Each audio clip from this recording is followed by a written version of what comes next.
அண்மை செய்தி. பெரியார் பல்கலைக்கழக பதிவாளர் வழக்கில் இடைக்கால உத்தரவு எதுவும் பிறப்பிக்க முடியாது என்று தெரிவிக்கப்பட்டுள்ளது. அண்மை செய்தியாக தற்போது நாம் பார்த்துக் கொண்டிருக்கிறோம். விரிவான விவரங்களை வழங்குவதற்காக செய்தியாளர் கிருஷ்ணா இணைப்பில் இருக்கிறார். அவரிடம் விவரங்களை கேட்டறியலாம். வணக்கம் கிருஷ்ணா, இது குறித்தான விவரங்களை பதிவு பண்ணுங்க. வணக்கம். சேலம் பெரியார் பல்கலைக்கழகத்தின் பதிவாளராக இருந்த தங்கவேலு மீதான ஊழல் மற்றும் முறைகேடு குற்றச்சாட்டுகள் நிரூபிக்கப்பட்டதால் அவரை உடனடியாக பணியிட நீக்கம் செய்ய வேண்டும் என்று பல்கலைக்கழக துணைவேந்தர் ஜெகநாதனுக்கு தமிழக அரசின் உயர்கல்வித்துறை பரிந்துரை ஒன்றை சேர்ந்துள்ளது. எனினும் பரிந்துரையை செயல்படுத்தாமல் துணைவேந்தர் ஜெகநாதன் காலம் தாழ்த்தி வந்த நிலையில் பல்கலைக்கழக ஆசிரியர் மற்றும் பணியாளர்கள் சங்கம் பதிவாளரை உடனடியாக பணியிட நீக்கம் செய்ய கோரி போராட்டத்தில் ஈடுபட்டு வந்தனர். இந்த நிலையில் உயர்கல்வித்துறை செயலாளரின் பரிந்துரையை எதிர்த்து சென்னை உயர்நீதிமன்றத்தில் பெரியார் பல்கலைக்கழக பதிவாளராக இருந்தார் தங்கவேலு வழக்கு ஒன்று தொடர்ந்திருக்கிறார்.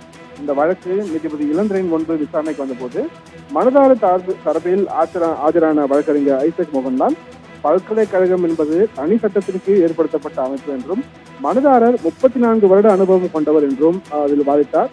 நாளை ஓய்வு பெற உள்ள நிலையில் சஸ்பெண்ட் செய்ய பரிந்துரைத்துள்ளது அச்சத்தை ஏற்படுத்தியுள்ளதாகவும் அவர் குறிப்பிட்டிருக்கிறார்.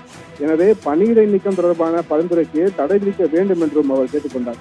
அப்போது குறுக்கிட்ட நீதிபதி உயர்கல்வித்துறை செயலாளரின் பரிந்துரை குறித்து பல்கலைக்கழகம் நிர்வாகம் என்ன நடவடிக்கை எடுத்துள்ளது என்று கேள்வி எழுப்பினார்.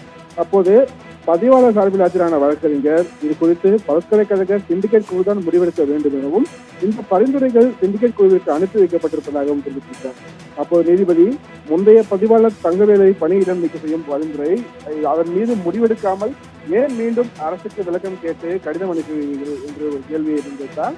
பல்கலைக்கழக ஊழியர் சங்கத்தின் சார்பில் பல்கலைக்கழக துணைவேந்தர் மற்றும் பதிவாளராக இருந்த தங்கவேல் கூட்டாக இணைந்து முறைகேட்டில் ஈடுபட்டு தொடர்பாக குற்ற வழக்கு உள்ளதாகவும் அவர் சுட்டிக்காட்டினார். வழக்கை விசாரித்த நீதிபதி இளந்தரையன் இந்த வழக்கில் எந்த ஒரு இடைக்கால உத்தரவும் பிறப்பிக்க முடியாது என்று மறுத்து தெரிவித்ததோடு முன்னாள் பதிவாளர் தங்கவேலுக்கு எதிரான நடவடிக்கை எடுப்பதற்கு தடையில்லை எனவும் கூறி அவருக்கு எதிராக நடைபெற்ற விசாரணை அறிக்கைகளை நீதிமன்றத்தில் தாக்கல் செய்ய உத்தரவிட்டு வழக்கின் விசாரணையை மார்ச் 14ஆம் தேதிக்கு தள்ளி வைத்து உத்தரவிட்டிருக்கிறார். வறுமையாக கிருஷ்ணா, விவரங்களுக்கு நன்றி.